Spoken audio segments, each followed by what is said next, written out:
السلام علیکم ناظرین، اس ویڈیو میں میں آپ کو 2 کوشچنس کے آنسر ود احادیث میں آپ کو بتاؤں گا کہ ہر بدعت گمراہی والی حدیث کا مطلب کیا ہوتا ہے، ٹھیک ہے۔ اور اس کے بعد جو ہے وہ مزید کوشچن بھی ہے کہ بدعت حسنہ پر قرآن مجید کے کون سے دلائل ہیں، تو یہ تھوڑے سے میں آپ کو بتاؤں گا۔ پچھلی ویڈیو میں نے آپ کو بتا دیا تھا کہ بدعت کی کتنی اقسام ہوتی ہیں اور بدعت کا معنی کیا ہوتے ہیں، وہ میں نے آپ کو پچھلی ویڈیو میں بتا دیا تھا۔ تو یہ ویڈیو نمبر 2 ہے۔ تو اب حدیث پاک میں کیا لکھا ہوا ہے؟ حدیث پاک میں ہے کہ ابو داؤد شریف کی حدیث پاک ہے جو کہ سیاستہ کی حدیث ہے۔ اس میں لکھا ہوا ہے کہ ہر نیا کام بدعت ہے اور ہر بدعت گمراہی ہے، ٹھیک ہے۔ یعنی کہ جو بھی نیا کام ہوگا کیا ہوگا؟ بدعت تو ہوگا، لیکن ہر بدعت کیا ہوگی؟ گمراہی ہوگی۔ اب اس حدیث پاک میں جو لکھا ہوا ہے ہر بدعت، اس کا مطلب کیا ہے؟ اب دیکھیں، اگر آپ کسی سے بندے سے پوچھیں نا اس کا مطلب کیا ہے، تو ہر ایک اپنا اپنا پوائنٹ ہوگا، ٹھیک ہے۔ آپ کسی بھی فرقے والے سے پوچھیں گے وہ الگ پوائنٹ بتائے گا، کسی دوسرے فرقے سے پوچھیں گے وہ الگ پوائنٹ بتائے گا، کسی تیسرے فرقے کے علماء سے پوچھیں گے تو وہ الگ پوائنٹ بتائے گا۔ کیوں نہ ہم اس کو اوپر تک لے کے چلتے ہیں، یعنی کہ ہمارے جو بڑے ہیں جنہوں نے فرقے واریت نہیں بنائی، فرقہ واریت آج سے سٹارٹ ہوئی ہے تقریباً 2 صدی پہلے، جنہوں نے فرقے سے تعلق نہیں تھا، ٹھیک ہے، ان سے ہم پوچھتے ہیں، ٹھیک ہے۔ کیونکہ اگر آپ مجھ سے پوچھیں گے یا کسی اور سے پوچھیں گے تو ہو سکتا ہے کہ اس نے فرقہ رکھا ہو، ٹھیک ہے، وہ اپنا بتا رہا ہوں، ٹھیک ہے۔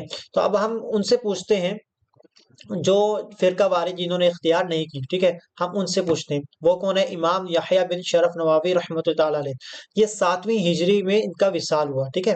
اچھا، یہ آپ دیکھ سکتے ہیں۔ اچھا، یا انہوں نے کیا کہا ہے؟ انہوں نے کہا ہے کہ ہر نیا کام بدعت ہے، ٹھیک ہے، جو کہ میں آپ کو پچھلی ویڈیو میں بھی بتا چکا ہوں۔ ہر بدعت گمراہی ہے، ٹھیک ہے، یہ تو حدیث پاک ہے۔ اب اس حدیث سے مراد کیا ہے؟ اس سے مراد یہ ہے کہ ہر نیا باطل کام، گناہ والا کام، اور ہر نیا مذموم برا کام گمراہی ہے، ٹھیک ہے۔ یعنی کہ جو برے کام ہوتے ہیں نا وہ گمراہی ہے، اچھے کام گمراہی نہیں ہوتا، ٹھیک ہے۔ قرآن مجید میں جو زبر زیر پیش ہے اور جو نقطے ہیں یہ بھی بدعت ہے۔ تو اگر آپ یہ کہیں گے معاذ اللہ کہ ہر نیا کام بدعت ہے، ہر بدعت گمراہی ہے، تو لہٰذا بدعت نہیں ہونی چاہیے، تو قرآن مجید میں جو زبر زیر پیش ہے اس کے بارے میں کیا کہیں گے؟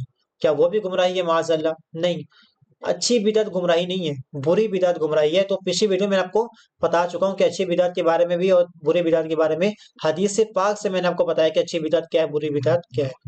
اچھا، اس کے بعد دوسری جو حدیث ہے جس میں لکھا ہوا ہے جس نے ہمارے اس دین میں ایسا طریقہ ایجاد کیا جس کا تعلق دین سے نہیں ہے تو وہ مردود ہے، ٹھیک ہے۔ اب اس کا مطلب کیا ہے؟ اس کا مطلب کیا ہے؟ شیخ عبدالحق محدث دہلوی رحمۃ اللہ تعالی علیہ اتنے بڑے امام ہیں، تو ان کو دیوبند لوگ بھی مانتے ہیں، ٹھیک ہے۔ تو وہ کیا فرماتے ہیں؟ وہ کہتے ہیں کہ اس سے مراد وہ چیز ہے جو کہ دین کے خلاف، یعنی کہ بری بدعت ہو، دین کے خلاف ہو یا دین کو بدلنے والی ہو، اس سے مراد وہ طریقہ ہے، وہ ایجاد ہے، وہ بدعت ہے، ٹھیک ہے۔ تو جس کا تعلق دین سے نہ ہو اور وہ دین کو نقصان پہنچا رہی ہو، بری بدعت ہو، دین کو بدل رہی ہو، تو وہ شخص اگر ایسا کوئی بھی شخص ایسا کام ایجاد کرتا ہے تو وہ کون ہوگا؟ مردود ہوگا، بخاری شریف کی حدیث پاک کے مطابق۔ تو اس حدیث پاک میں جو بدعت حسنہ ہے وہ مراد نہیں ہے، بدعت سیئہ مراد ہے۔ حدیث پاک کو پڑھنا آسان ہے لیکن اس کو سمجھنا آسان نہیں ہے۔ ایسا نہیں کہ آپ نے حدیث پاک پڑھی اب آپ شروع ہو گئے جی سارے بدعت گمراہی ہے، تو قرآن مجید کے بارے میں کیا کہیں گے؟ جو زبر زیر پیش ہے، ٹھیک ہے۔ اسی طرح جو یہ پہلے جو حدیث پاک ہے، یہ والی حدیث، اس کے بارے میں آپ کیا کہیں گے اگر آپ یہ کہتے ہیں کہ ہر بدعت گمراہی ہے؟ تو یہاں پر تو نبی پاک صلی اللہ علیہ وسلم ارشاد فرما رہے ہیں کہ اچھا کام جس نے ایجاد کیا تو اس کو بھی ثواب ملے گا، جو عمل کریں گے ان کو بھی ثواب ملے گا، تو اس کے بارے میں آپ کیا کہیں گے؟ ٹھیک ہے۔ تو حدیث پاک کو پڑھنا تو آسان ہے لیکن اس کو سمجھنا آسان نہیں ہے۔ اب آپ یہ پڑھ لیجئے کہ پتہ چلا کہ جن حدیث میں بدعات کی مذمت آئی ہے ان سے مراد بدعات سیئہ، بری بدعت ہے، ٹھیک ہے۔ اچھا، اگلے سوالات میں جو وہ بدعت حسنہ کے متعلق میں آپ کو بتاتا ہوں۔ اچھا، یہ ہے بدعت حسنہ یعنی کہ اچھی بدعت۔ اچھی بدعت کے متعلق قرآن مجید پر کیا دلیل ہے قرآن مجید سے، ٹھیک ہے۔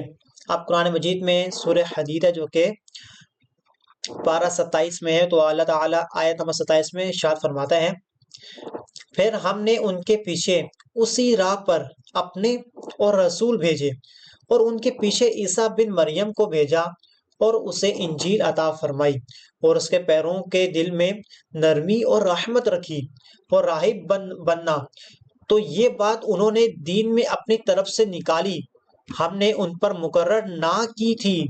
ہاں، یہ بدعت انہوں نے اللہ کی رضا چاہنے کو پیدا کی، پھر اسے نہ نبھایا جیسا اس کے نبھانے کا حق تھا، تو ان کے ایمان والوں کو ہم نے ان کا ثواب عطا کیا اور ان میں بہترے فاسق ہیں۔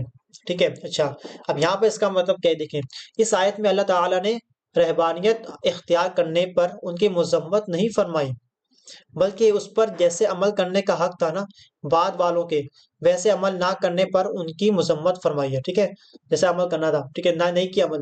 اچھا، اور ان کے ایجاد کیے ہوئے فعل کو بدعت قرار کہا گیا قرآن مجید میں، ٹھیک ہے، اور ان کے برخلاف اس امت نے جس نئے کام کو نیکی کے طریقے کے طور پر ایجاد کیا تھا نا، ان کی عظمت و شرافت کی وجہ سے اسے سنت یعنی طریقہ کہا گیا۔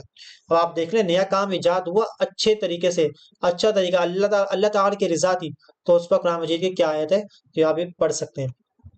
اچھا، اب نبی پاک صلی اللہ علیہ وسلم کا کیا فرمان ہے، اب یہ سنیں، جس نے اسلام میں اچھی سنت یعنی طریقہ ایجاد کیا، ٹھیک ہے۔ اب یہاں پر نبی پاک صلی اللہ علیہ وسلم نے ارشاد فرمایا، اب اس حدیث پاک میں آپ صلی اللہ علیہ وسلم نے ہمیں اسلام میں نیک طریقے نکالنے کی اجازت دی ہے، اور اس کا نام سنت رکھا ہے، اور اس طریقے کو نکالنے والوں اور اس طریقے پر عمل کرنے والوں کو اجر و ثواب کی بشارت دی گئی ہے۔ ٹھیک ہے، وہ کون سے بھی جہاں بشارت ہے وہ میں آپ کو اوپر حدیث پاک میں بتا چکا ہوں، یہ والی حدیث ہے جس میں بشارت دی گئی۔ ٹھیک ہے، اچھا اب اس کے بعد کیا ہے کہ اب احادیث سے کیا ثابت ہے بدعت حسنہ، یہ حدیث پاک پڑھ لیجیے، جس نے اسلام میں کوئی اچھا کام ایجاد کیا اور اس کے بعد اس پر عمل کیا گیا تو اسے اس پر عمل کرنے والوں کی طرح اجر ملے گا، اور عمل کرنے والوں کے اجر و ثواب میں بھی کمی نہیں آئے گی۔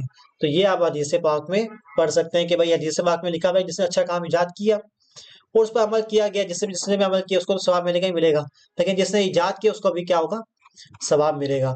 اچھا، اب یہ دیکھیں حضرت عمر نے تراویح کی جو جماعت تھی نا، تراویح کی جو جماعت تھی، ایک امام کے پیچھے شروع کروائی، پھر یہ الفاظ ارشاد فرمائے، حاضی، اچھا یہ نعمت البدعۃ حاضی، یعنی یہ کیا ہی اچھی بدعت ہے، یعنی حضرت عمر فاروق اعظم صحابی رسول وہ نئی بدعت ایجاد کر رہے اور کیا فرما رہے کہ کیا یہ اچھی بدعت ہے، تو وہ جو بدعت گمراہی ہے وہ بری بدعت کے متعلق ہے، اچھی بدعت کے متعلق نہیں ہے۔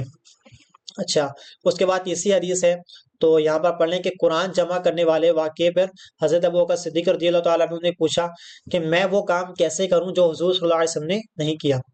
اس پر حضرت عمر رضی اللہ تعالیٰ عنہ نے فرمایا واللہ خیر، یعنی اللہ کی قسم یہ خیر کا پہلو ہے، یعنی کہ حضرت عمر بھی کہہ رہے ہیں کہ یہ کیا ہے، خیر کا پہلو ہے، اس میں کوئی بری چیز نہیں ہے۔ عبداللہ ابن عمر رضی اللہ تعالیٰ عنہ فرماتے ہیں جمعہ کی پہلی اذان بدعت ہے جو حضرت عثمان غنی رضی اللہ تعالیٰ عنہ نے شروع کروائی۔ اب آپ دیکھ سکتے ہیں کہ جمعہ میں کتنی اذانیں ہوتی ہیں، 2 ہوتی ہیں نا، تو یہ جو پہلی اذان ہے نا یہ بدعت ہے۔ اب جو بولتے ہیں نا بدعت نہیں کرنی چاہیے، ان کو بولو کہ اذان بھی چھوڑ دو، کیونکہ ظاہر ہے اب آپ دوسروں کو بولو کہ بدعت نہیں کرنی چاہیے، تو آپ کیوں یہ بدعت کر رہے ہو، جمعہ کی پہلی اذان دے رہے ہو، بدعت ہے، آپ نہیں کرو، ٹھیک ہے۔ تو یہ بالکل غلط بات ہے، لوگوں کو گمراہی کرنے والی بات ہے، فرقہ واریت کی بات ہے۔ حدیث سے بات ثابت کر دیا میں نے آپ کو، جو اچھی بدعت بھی ہوتی ہیں بری بدعت بھی ہوتی ہیں، بری بدعت نہیں کرنی چاہیے، اچھی بدعت کر سکتے ہیں۔ جزاک اللہ خیر۔